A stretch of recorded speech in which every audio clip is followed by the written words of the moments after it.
L'essor des TIC dans les entreprises fait qu'un cadre reçoit aujourd'hui 10 fois plus d'informations qu'il y a 15 ans et produit 10% de données en plus chaque année. Cette déferlante d'informations à traiter et à produire a engendré ce que l'on appelle l'infobésité ou surcharge informationnelle, infobésité qui peut devenir source de dysfonctionnement pour les entreprises.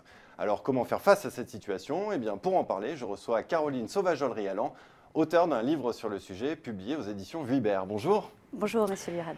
Alors, vous êtes directrice de Socomen, qui est un cabinet de conseil en gestion de l'information en entreprise, et vous êtes par ailleurs maître de conférence à Sciences Po Paris et à l'Université catholique de Louvain. Alors d'abord, première interrogation, cette infobésité peut-elle être considérée comme une pathologie? Et si oui, quels en sont les symptômes?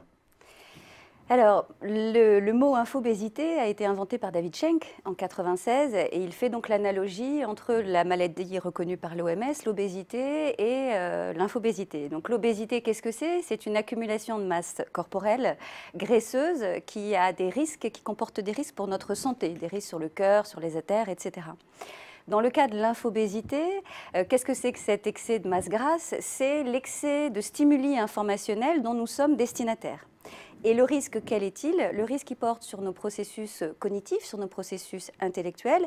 Et donc, le risque consiste dans la difficulté d'assimilation de l'ensemble de ces informations et dans sa réutilisation. Oui, parce que vous dites justement que ce n'est pas parce qu'on mange qu'on a trop de nourriture qu'on va être obèse finalement. Donc il faut faire le tri entre la bonne et la mauvaise information, un peu comme le bon et le mauvais gras. Bien sûr, donc la junk food a trouvé son pendant avec la junk information et donc avec une nouvelle forme de désinformation, puisque donc la quantité, la surinformation aboutit à une baisse de la qualité de l'information, donc à la junk information.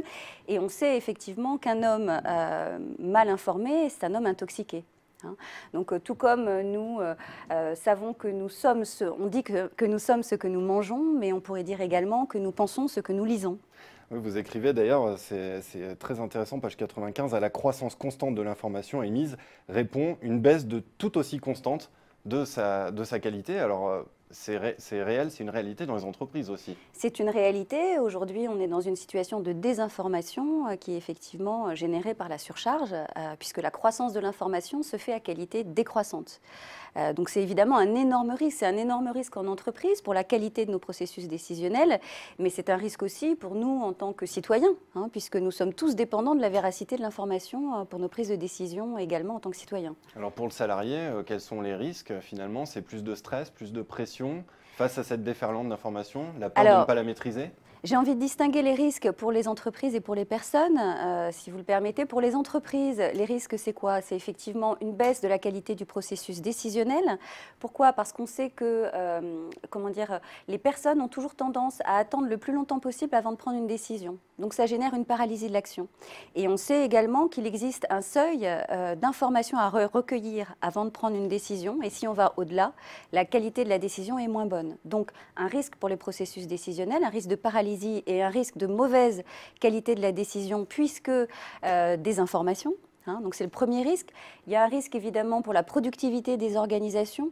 On sait qu'aujourd'hui, les cadres consacrent plus du tiers de leur temps de travail au traitement matériel, à la gestion matérielle de l'information. Plus du tiers, c'est un temps extrêmement important et compte tenu de la hausse du volume d'informations, on sait que l'information disponible au format numérique double tous les 4 ans. Compte tenu de cette hausse, on peut se poser la question de ce qu'il arrivera quand on consacrera 50% de notre temps de travail à traiter l'information. C'est l'existence même de l'entreprise qui est menacée. Et puis vous dites aussi que ce temps passé à traiter de l'information, finalement, n'est pas considéré comme du vrai travail. C'est-à-dire que l'activité d'information, elle vient doubler notre activité principale qui reste l'activité de production. Donc effectivement, c'est très risqué. Si l'activité d'information continue à croître en termes de temps de travail, c'est effectivement une menace pour l'existence même des organisations. En tout état de cause et à ma connaissance, l'information est le seul exemple d'activité professionnelle qui est à la fois non intégrée dans le temps de travail des collaborateurs et non évaluée. Assez fascinant. Un autre risque pour les organisations qu'on n'a pas évoqué, c'est le risque qui porte sur l'innovation. L'innovation aujourd'hui, c'est le pilier de notre économie. On est dans une économie à 80% de services. On sait que l'infobésité génère effectivement une baisse de la qualité de l'innovation. Alors comment cela ? Pourquoi? Parce que tout simplement, l'infobésité en fait surstimule notre capacité attentionnelle réactionnelle. Et par contre, atrophie notre capacité de concentration endogène, posée, nécessaire à la réflexion. Alors dans les entreprises, comment est-ce que cette infobésité a changé les relations entre le management et les salariés ? Alors j'ai envie de dire que ce n'est pas tant l'infobésité qui a changé les relations que les nouvelles technologies, puisqu'en fait l'infobésité, elle est reliée à la fois au sentiment d'urgence et aux nouvelles technologies. C'est les nouvelles technologies qui ont rendu possible cette infobésité. Donc on sait que les nouvelles technologies sont responsables d'une baisse de la qualité des relations entre les personnes, notamment la messagerie électronique, on le sait, inflamme les relations au sein des personnes. On s'autorise des choses par écrit, par mail, qu'on ne s'autoriserait pas en face à face. Donc un nouveau risque pour les entreprises. Donc un nouveau risque pour les entreprises. Et on sait aussi que les nouvelles technologies sont responsables d'une baisse de satisfaction au travail des collaborateurs. Donc il est absolument essentiel aujourd'hui de réinstaurer les temps de face à face, les temps de communication directe entre les personnes. Et ces temps de face à face ont été extrêmement perdus. On a perdu beaucoup de ces temps de face à face à cause des nouvelles technologies de l'information et de la communication. Le rapport, par exemple, sur le rapport de Technologia sur ce qui s'est passé chez France Télécom a montré que effectivement le management uniquement grâce et par les nouvelles technologies et essentiellement par le courrier électronique avait généré un sentiment de mal-être très fort chez les cadres. Alors on va parler un petit peu des solutions face à cette déferlante d'informations. Est-ce que la solution, elle passe par une obligation de déconnecter, comme le stipule l'accord entre le Syntec, la CFDT et la CGC qui avait fait un petit peu le buzz en avril dernier? Bravo, bravo au Syntec, sans aucun doute, pour cette obligation de déconnexion 11 heures de suite, et surtout pour l'avoir fait, malheureusement, nos amis anglo-saxons ne l'ont pas bien compris, qui ont violemment attaqué effectivement voilà, le Syntec là-dessus. J'ai réagi dans mon blog sur le sujet. Au contraire, la démarche du Syntec est extrêmement intéressante. Pourquoi? Parce qu'ils ont laissé à chaque entreprise la capacité à organiser cette déconnexion. Et donc, bien sûr qu'il ne s'agit pas de se déconnecter à 18h le soir pour reprendre à 8h le matin, mais effectivement d'organiser les conditions de sa déconnexion pour que les services puissent continuer à fonctionner. Mais il est évident qu'on n'a pas tous besoin d'être connectés toute la nuit et tout le jour. Donc, bravo pour cette démarche. La déconnexion, c'est une tendance émergente chez les plus technophiles depuis 2010. On voit la vogue des pèlerinages, on voit les hôtels, les Black Resort Hostels aux États-Unis où on paye très cher une chambre pour être totalement déconnecté, sans écran, etc. C'est très amusant effectivement de voir ça. Ce qu'on peut noter, c'est que cette déconnexion qui est tout à fait intéressante, cette démarche intéressante, elle n'est pas valable pour l'ensemble des cadres aujourd'hui en France. Pourquoi? Parce que quand auparavant on disait que la rupture technologique c'était entre les personnes qui avaient accès à Internet et les personnes qui n'avaient pas accès, aujourd'hui on peut dire que la rupture elle est entre ceux qui ont la capacité de se couper de ces outils, et donc les cadres dirigeants, et ceux qui n'ont pas la capacité de se couper de ces outils, l'immense majorité des cadres qui, eux, vivent dans une forme d'interpellation continue. Et sur le lieu de travail, est-ce que le management a intérêt à bloquer l'accès à certains sites ou aux réseaux sociaux, par exemple ?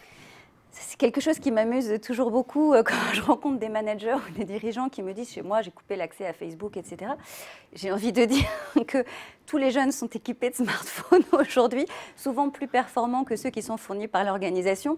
Et donc, quand on coupe d'un côté, effectivement, les jeunes ont... Et en plus, c'est un très mauvais message véhiculé aux jeunes, puisque le message qui est véhiculé, c'est « on ne vous fait pas confiance ». Et donc, effectivement, le réflexe des jeunes, ça va être de se dire, bon, ben, voilà, moi, je vais aller travailler à un endroit où, effectivement, on me comprend et où on me fait confiance.